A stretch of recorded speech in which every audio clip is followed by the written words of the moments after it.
Hallelujah, hallelujah. A very wonderful Sunday that the Lord has given us.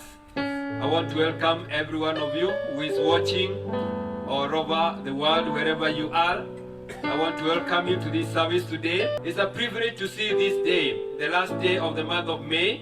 The Lord has preserved us, and we are so happy that we can gather again wherever we are and be able to share the word of God. This is Bishop Simon Gige from Burning Bush Ministries, Meru, and I welcome you to be with me as we share the word of God. And just before we share the word of God, I just want to say a word of prayer. We thank God that He has enabled us to be here today, and that our hearts may be ready to receive from Him. Let's pray. Our Heavenly Father, we thank you. This is yet another day that you've given us. We come into your courts with thanksgiving. We come, our hearts filled with joy for your love and mercy. You have taken care of our lives. You've taken care of our families.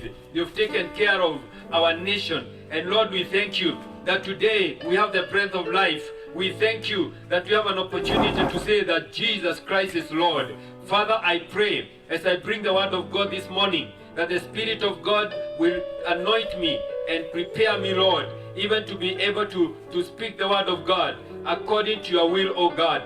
I pray that you give me utterance. I pray for my listeners wherever they are, my God, that their hearts are receptive to the word of God. And this word today is going to transform us and make us to the image of Christ.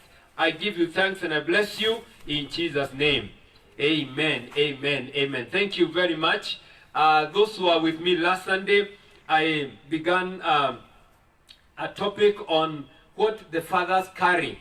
And I just want to continue with that because I felt this is very, very important to be able to conclude this message. And on Sunday, I began by saying that every human being has three parts in his life. He has the spirit, he has the body, and he has the soul. And I say that the spirit, it came from God, because when Adam was created, God, the Bible says that God breathed on him and he became a living soul. So the spirit comes from the Father, our Heavenly Father. So you have your Heavenly Father as the Father of your spirit. Then you have this body. This body, you are born by a father. You have a biological father. That also is a father. But also, we have the soul. The soul is very, very important because people have taken care of the spirit and the body. They have gotten about the soul. But the three of them are equally important. Now, about the soul is your spiritual father. It is that man or woman that God brings in your life to nurture you, to build your faith, to help you to get to your destiny. And this is very, very important. I don't want to take much of what I said last time, but I want to say that God is the father of Adam, because Adam came from him. Jesus Christ also, he came and he introduced himself as the Son of God. God also refers to Israel as my firstborn, my son. And he told Pharaoh, can you release my firstborn son to go and serve me? And Jesus said that as many as you receive him, he shall give them power to be called the sons of God. That is you and me. So God has given us an opportunity to be able to be called a son of God. And that is by acknowledging him as Lord and Savior when you believe in him. But I want to say that the three fathers, the three of them, they carry things that are very, very important in your life. And one of them that I said is that they carry the grace. Grace is unmerited favor. Grace is receiving without labor. It is getting without having to work for it. That grace is very, very important. And you know, the month of May, number 5 represents favor. It represents grace. And it's very important to know that your Heavenly Father, He carries the grace to carry you through. Even during this hard time, that things are not going right. People are talking about problems. People are talking about hardship. The news we are getting every day is that people are losing jobs. You know, in 2 months in US, they said over 36 million people have lost their jobs. In Kenya, just yesterday, they were saying that over about 300,000 people have lost their jobs. And you know, those are just a fraction. Because if I am a father and I lose a job, I have a family that is also affected. Those are the news that we are getting. But let me tell you today, here, now, that God is able to give you the grace to go through this period of famine, this period of hardship, and you're going to emerge stronger and better in the name of Jesus.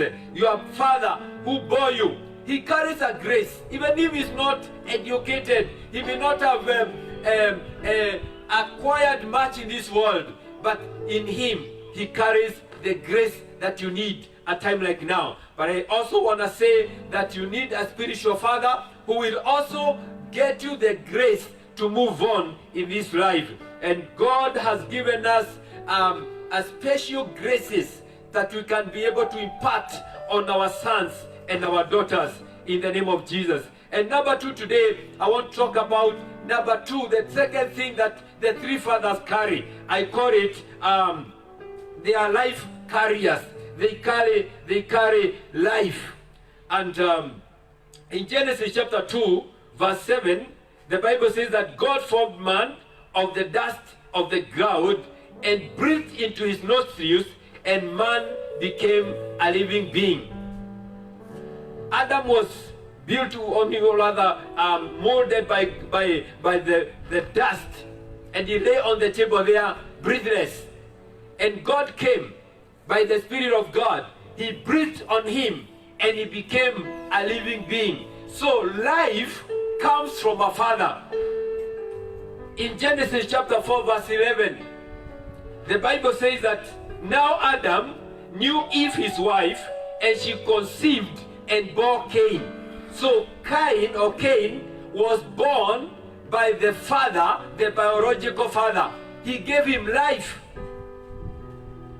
And when you read Genesis chapter 50, verse 20, Joseph, God took him to Egypt. He made him a prime minister for one purpose: to become a father of King Pharaoh. He was only 30 years old, but he carried the grace, and he carried what it takes of a spiritual father until the king, who I assume and I believe was older than Joseph, he called him, "You are my father." So he became the father of King Pharaoh, as well as the father of Egypt. And because of that, he carried life. Verse 20 of Genesis chapter 50, Bible says, Joseph said to his brothers, "What you did to me, it meant evil, but God meant it for good, so that I may save many lives. I may save people. And that's why you have come to buy food. I am able to give you life." So spiritual fathers, they also carry life. And this is very, very important. No wonder when Paul was talking to the church in Ephesus, he said in chapter 6 of Ephesus, chapter 6 verse 2 and 3, he says that honor your father and mother, that it may be well with you, that you may live long on the earth. When you honor your father and you honor your mother, it shall go well with you. Why? Because you shall be able to live long. So life is inside your father. Life is inside your spiritual father. There are many people, spiritual sons who have died prematurely because they did not connect themselves with their spiritual fathers. There are sons who were born by their fathers on earth. They neglected their fathers. They rejected them. And they died because they didn't know that father, that old man, he carries life. And so I want to say today that your spiritual father can release life in your death situation, there are things that could be dying in your life. You could be controlled by things that are almost dying. Maybe you are living on curses from families. That is why you cannot progress. You try to do business, you don't go very far. You try to get a family, to get married, your marriage cannot work. You try to do farming or to do business or whatever, but you're not succeeding. It's like there is a curse that is following you. The only person who can break that curse is your father, your spiritual father.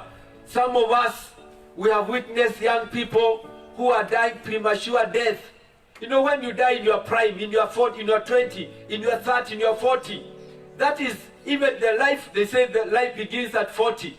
So when you die even at 40, it is like when you are being born, you die. The promise of God is to give us long life. That is your portion. Can I declare to somebody here, maybe the doctor has said you are very sick, you have only a few days to live. Maybe the situation in your life, you get to a point you feel there is no need of living again. I want to die. I have a message for you. God has provided life for you. You don't have to die. You are going to live and see the goodness of the Lord. I want to declare, like David said in the book of Psalms, that I will not die. And I want you to confess in your life and say, I will not die. Is there sickness? I will not die. In the name of Jesus, I declare life in your situation, life in your marriage, life in your business. I declare life in your education. I declare life in every situation in your life, in the mighty name of Jesus. I could be talking to a minister of the gospel, and you are saying, Bishop, I have labored a lot. I have done a lot. I have sacrificed a lot. But this ministry has gone to a level of stagnation. I want to declare a word of life. I speak life to your ministry in the name of Jesus. Amen. You know, people have missed great opportunities to identify their spiritual fathers. A beautiful story in the book of 2 Kings chapter 4. The prophet Elisha, he was just going about his business, preaching the word of God, prophesying, and you'd go near a home of a family. The Bible doesn't even mention the name of this family, but it says there was a woman who saw this man pass by every day, and she discovered this is not an ordinary man. So she would call him in their house, give him food, and he would go. Later this woman said to her husband, I perceive in my spirit, this is a man of God. Can we build him a small house in our compound where he can come and be able to rest? And the husband agreed. But I want you to see, the connection was this woman. She said, I want to be connected to this man. So they built him a house, and they put 4 things in that house. And you know, when the Bible talks about those small things, I know they are also significant, and I want to mention about them. When they built the house, they put a bed in that house. What does a bed represent? A bed represents a place of rest, a place that you can get peace. And so, in other words, she was saying, when I put this bed here, I'm connecting myself with the man of God, my spiritual father, so that I may also have rest. When he has rest, I have rest. When he has peace, I have peace. And you know, sometimes you may be sick and you go to a doctor and he prescribes for you a bed rest. He says, don't go and work. Go and rest on the bed, because that rest is good for your health. There are many people who are running up and down, running after life. You're gonna die soon. You need a bed. A father has a bed. And so this man could come every day. After a very tiring day, he would have rest on the bed. Another thing that he put in that room of that man of God, it was a table. A table represents a place of provision. In our homes, we have a dining table. And every time you see Mama come carrying dishes, she puts them on the table, you know now it is time to eat. A table represents provision. Your father has a bed. Your father has a table of provision. David said that he sets a table before me. When God sets a table before you, he says, come my son, it is time to eat. It is time for provision. That is why the table was there. But there was also the seat. We have a seat. And even now, many of you are watching me, you are seated on a sofa set, on a chair, and you're comfortable there. Imagine if I'm preaching for you or to you for 30 minutes and you're just starting to get very tired. The seat represents authority. It represents enthronement. When a king sits on a throne, he is empowered. He has authority. Whatever comes from that seat is a word with authority. So your spiritual father, he carries authority. Hear me well, my friend. Your spiritual father carries authority. Your biological father carries authority. Your heavenly father carries authority. He carries enthronement. And this is very, very important. Some of us were ignored the authority of a father. And that's why things are not working for you. So this woman said, when I have a seat in this house and my spiritual father is sitting on it, whatever he speaks will come with authority. Today I speak to you the word of God because it also carries authority. But together with that, the fourth thing, she put a lampstand. A place to put on a candle or a light. What does that represent? A lampstand represents light. Power. And you know, the word of God is the light. Jesus said, I am the light of the world. Jesus is the word. This is the word that I'm bringing to you today. And when you receive this word today, it's going to give you light in your life. People who are walking in darkness, people who are walking in sin, they don't know where they are going. Some of them, they are messing themselves because they are walking in the darkness. But today, you can receive this word. It will gonna give you light in the name of Jesus. And you know the story, one day, this man, after he had eaten from the table, before he went to sleep, he was sitting on the chair, and he called this woman, and he said, what can I do for you? Can I represent you to your king? She said, me, I'm okay. I'm okay. And when she left, Gehazi, the servant of Elisha, said, but this woman, she doesn't have a child. And the husband is old. So Elisha said, call her back. And he said, when he was sitting on the throne, next year at time like now, you shall have a baby boy. And this woman was amused. She said, are you joking? Are you telling me the truth? Are you really serious? You know, when the word of God is spoken by your spiritual father, sitting on the throne of a father, it carries life. It carries authority. And you know, it came to happen next year. Can I prophesy to somebody today? I don't know where you are, but you're listening to me. And you are saying, I am in the same predicament. Maybe you are a mother, you are saying, I am childless.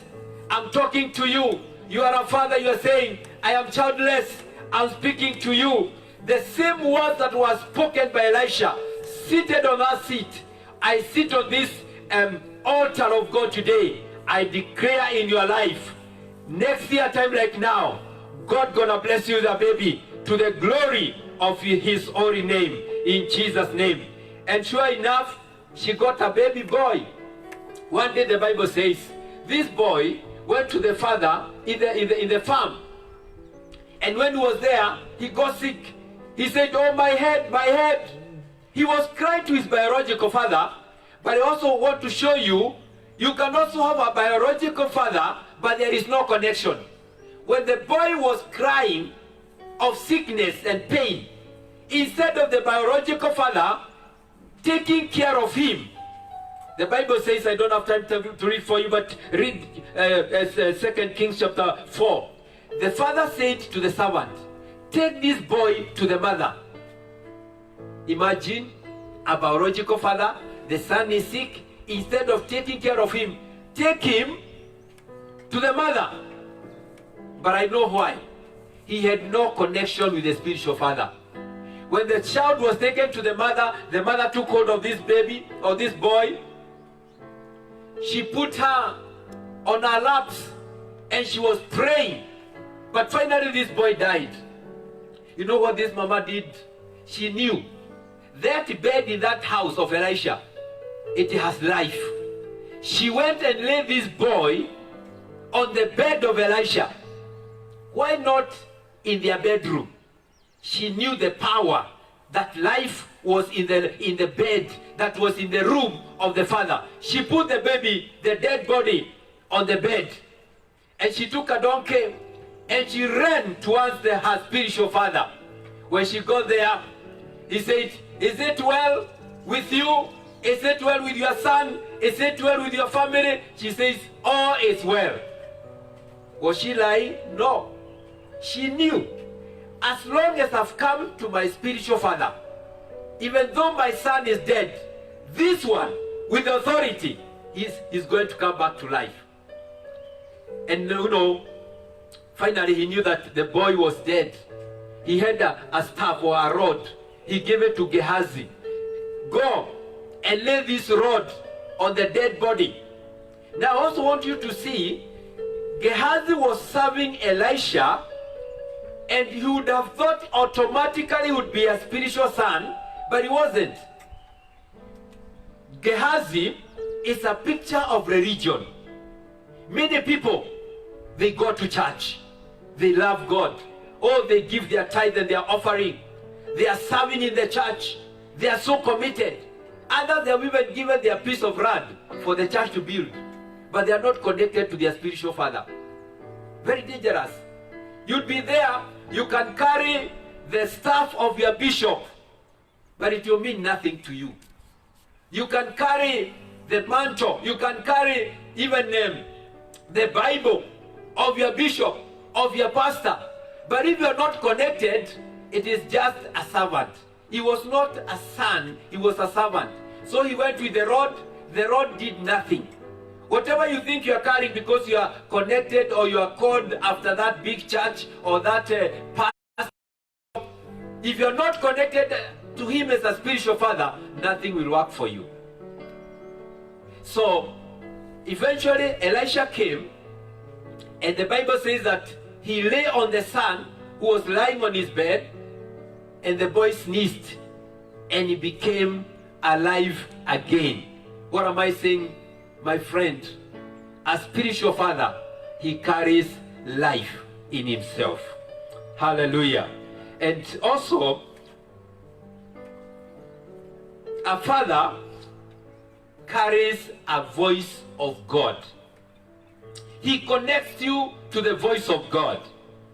To me, this is very, very important, because you could be in a church, you are committed in a church, but you have not identified that man of God there as your spiritual father. Sometimes he may not really look good or very spiritual or very good, but as long as God has put him there, he's your spiritual father. I want to take you to the story of Eli and the boy Samuel. Samuel was brought by the mother to the temple. Eli was the high priest. He was staying there. But the Bible says in the 1 Samuel chapter 3 that Samuel, he was ministering in the Lord before Eli. So Eli was there as the father, but he was not very active. Eli, the Bible says the word of God was very rare in those days. There were not much revelation, and even Eli was growing old. And one morning, or rather one night, Eli is asleep, Samuel is asleep in his room, and the Lord comes He calls Samuel. He says, Samuel, Samuel. Samuel rises up. He goes to Eli and says, Father, you have called me. I have come. Eli says, I didn't call you. Go back and sleep. He slept again. He was called again the second time. He went to Eli again. He says, go back to sleep. I didn't call you. The third time, he was called. You know God, when he's calling you, he'll keep calling you. There are some people who are running away from God. You want to do business, you think you can do well in academic excellence and things like that. You are running away from the call of God. God will keep calling you. And the help you get is from your spiritual father. So at that time, when he called him, the Bible says that then Eli perceived that the Lord had called the boy. Therefore Eli said to Samuel, go lie down, and it shall be, if he calls you, that you must say, speak, Lord, for your servant hears. So Samuel went and lay down in his place. Now the Lord came and stood and called us at other times, Samuel, Samuel. And Samuel answered, speak, for your servant hears. Then the Lord said to Samuel, behold, I'll do something in Israel. Now, look at that. Eli is a high priest. But now here, he's a spiritual father to this boy called Samuel. Samuel had not heard from God before. He didn't know how God speaks. But he needed a spiritual father, though he's very old, though he's not energetic, but he has a connection to the voice of God. I wish you get this revelation, that what you need is that old man. Maybe he's the overseer of your ministry. He's not even educated, but he carries your destiny. David was able to talk to Solomon and say, my son, God has appointed you to build the temple for him. He prepared the materials. He directed the boy. The voice of God spoke to me about you, Solomon, that you shall build the temple for God. So some of the things you are doing, you are guessing.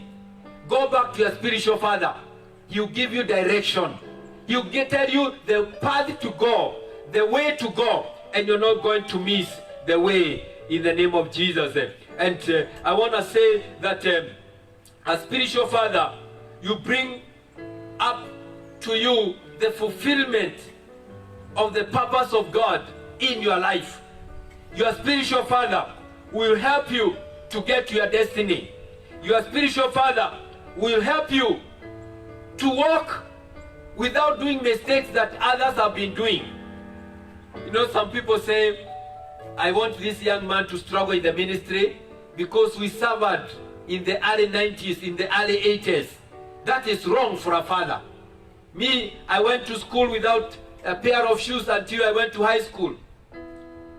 But when I got my children, I said I cannot subject them to the life I lived, those early 60s. I bought them shoes even before they went to school. They were able to eat well more than I did. That is the work of a father. And let me say this, that you sons, don't run away from your fathers. They have the authority sometimes.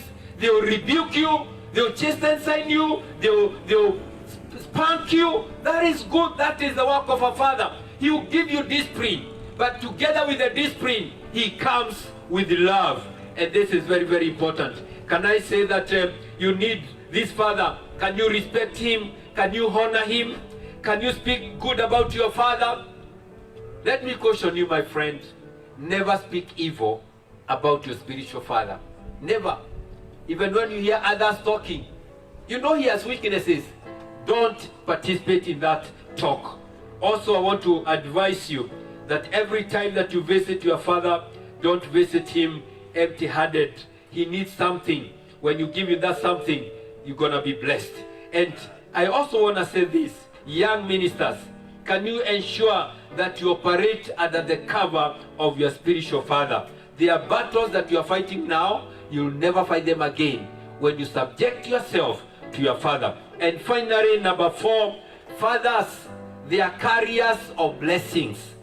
Fathers, they are carriers of blessings. I don't have time to talk about the blessings that you get from a father. But Abraham, he met a spiritual father. The book of Hebrews chapter 7 records this, what happens in the book of Genesis, but it's recorded there, Hebrews chapter 7.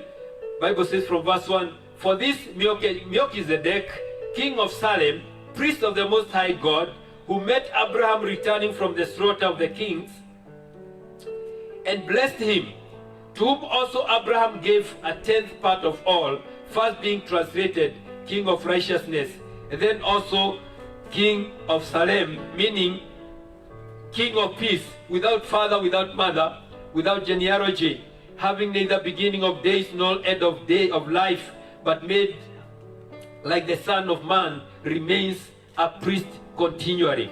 Melchizedek, when he met Abraham, Abraham recognized him.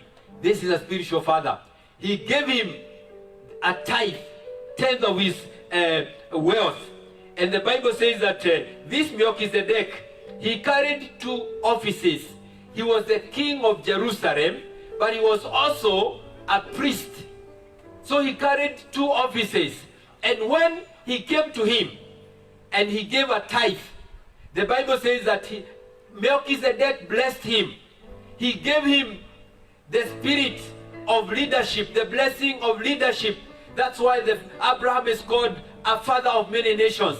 But he was also from his descendants or his generation. There was to come Levi, who was the high priest. He was in his loins. But because he gave the tithe, he also gave the tithe for Levi, although he was not born. Can I tell you, the blessing you get from your father, either your heavenly father, or your biological father, or your spiritual father, it will go to your other generations forever and ever. Your children and your children's children, they are going to enjoy that blessing of your father, although you may not be alive. And this is very, very important. So Abraham, he became afraid of God. He was blessed with wealth, with children and many things. Why? Because he recognized a spiritual father just the time that he met him.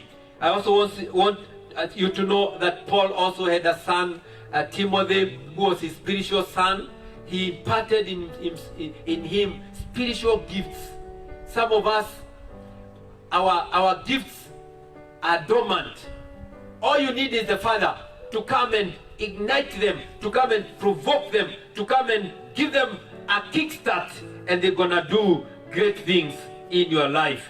Isaac was an old man, but when Jacob came to him and he came with the food, although it was deceptive, he thought it is Esau, but the fact is, because he brought food to his father, when the father ate and he drank, the Bible says he stretched his hand and blessed Jacob. Later when you read in Genesis chapter 28, the father Isaac called Jacob. The Bible says he blessed him. He said, go, you have my blessing. Jacob left the home with nothing. No sheep, no piece of land, but the word of a blessing from the father. He carried a staff. He walked out of his father's home. But after 20 years, Jacob comes back with wives, with children, with the servants, with the wealth, a lot of wealth. Where did he get all this? He didn't get it from Laban. Actually, Laban cheated on him a lot. He changed his salary every other time. But because he had the blessing of the father, Jacob was blessed. Can I prophesy to you that when you go back to your father, I see after I finish this message, there are some people God is convicting to trace back where you lost your contact with your father. And the way you left, it wasn't good. You talked bad about him. It's like you rebelled and went away. But you have struggled. You are suffering, even your body, you are sick. You are trying everything, nothing is working for you. And some of you have even thought about suicide. I come to talk to you now. Go back. Book of Malachi, the Bible says that I feel that's why God gave me this message at a time like now. I feel it is a time, the Bible says that the spirit of Elijah will come back. That you bring the heart of the fathers to their sons, and the heart of the sons to their fathers. This is the time of reconciliation. This is the time of going back, like the prodigal son. He went thinking, I have all the wealth I needed from my father. I don't need anything else from my father. And the Bible says he went, he spent everything. He spent even himself. He was eating together with the pigs. What kind of a life? But when he came to his senses, he said, I will go back to my father. I will go back to my father. And I'll say, Father, I have sinned against you, and I've sinned against God. Make me. Make me. Now, when he was leaving, he went to his father, he said, Father, give me. That is the son who is running away from the father. Give me. All you want is something from your father and nothing else. That's why some men, they are killing their fathers so that they can get their wealth. You'll die even before you enjoy that wealth. But go back to the father. Tell him, now, make me. When you allow him to make you, he'll make you a son. You know, when you write the word sin, it's S-I-N. The center letter is I, which is ego, the self. The self makes you run away from the father, and it makes you to sin against your father. Some of you have sinned against your heavenly father. You ran away from him. But now, I give you an opportunity to come back and say, Father, make me. Telling him to make you, it is that I, the ego, that made you run away from the Father. You are coming now and tell him to make me. You know, you're putting yourself into his hands. He is able to shape you. That I, you know, that letter I, he will bend it until it becomes a zero. A zero is when you come to the end of yourself. Now, the same letter, which was I, now you replace it with an O. What are you getting? From a sin, you get a son. I talk to you today. Father is ready waiting for you. Every time he's looking at the gate. And when you come to him and say, Papa, make me, he will make you a zero. He will make you a son. And when you become a son, then you can enjoy everything that your father owns. As I conclude this message today, I want to say, I hear the cry of the father.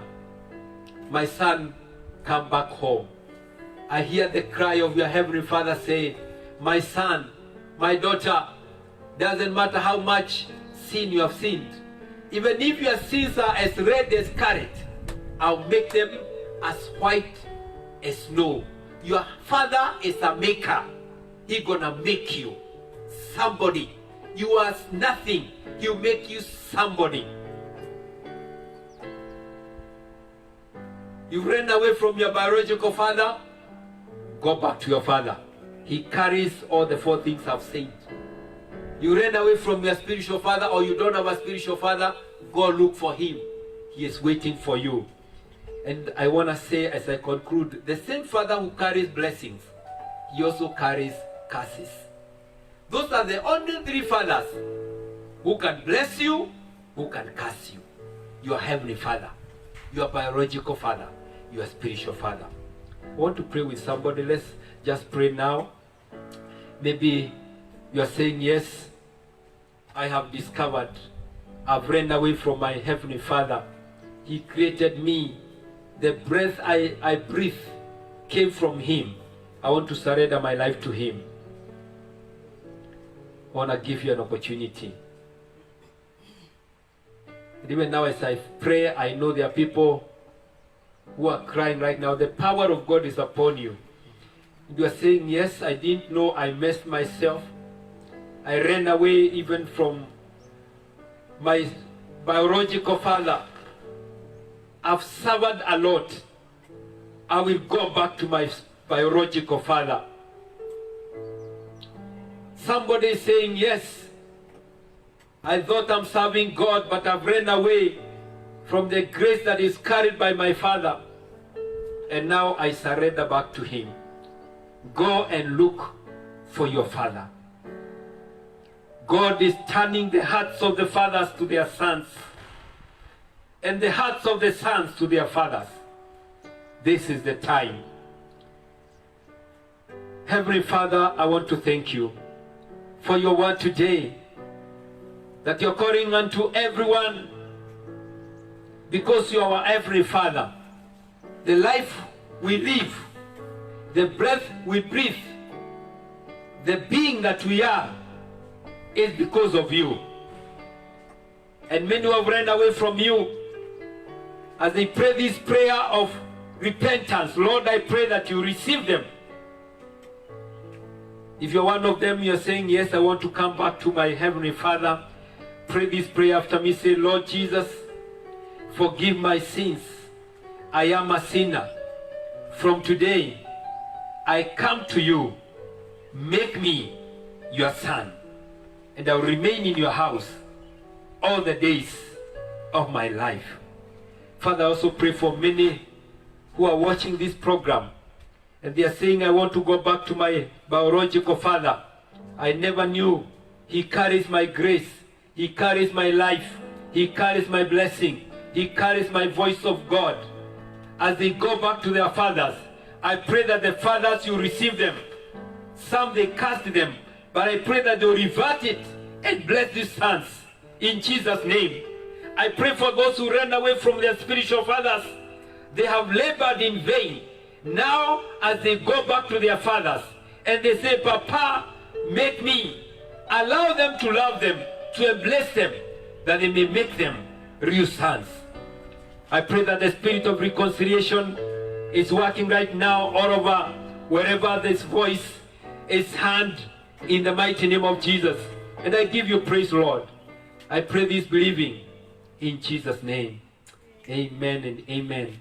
Amen. God bless you. I feel the power of God moving all over. Some people right now, God is convicting you to do something. I want you to do it quickly in the mighty name of Jesus. And if you want to give an offering to this ministry or to this broadcast, I have a pay bill number that you can send your seed or your offering. It is 665013, 665013, and on the account write your name. I'll receive it, and the Lord will bless you. You're gonna see a change in your life. And some of you have to take a step and go back to your fathers. Carry a gift to your father. I also want to say my number. You may want to call me or to text me. You can call me on number 0724 61 5545. 0724 61 5545. The Lord bless you. Shalom. I wish you a great day and a great new month of June in Jesus' name. Amen. Shalom. Elohim, Yes, Elohim. eternal one. Give you praise, Lord. We worship you, Lord. Elohim, Elohim is your name. your name Never fail. Never fail. Elohim, Elohim. Elohim, Father, we worship you. eternal one. Elohim, Elohim, you never. Elohim, Elohim, eternal one. Elohim, you never fail. Yes, you never fail in Jesus' name.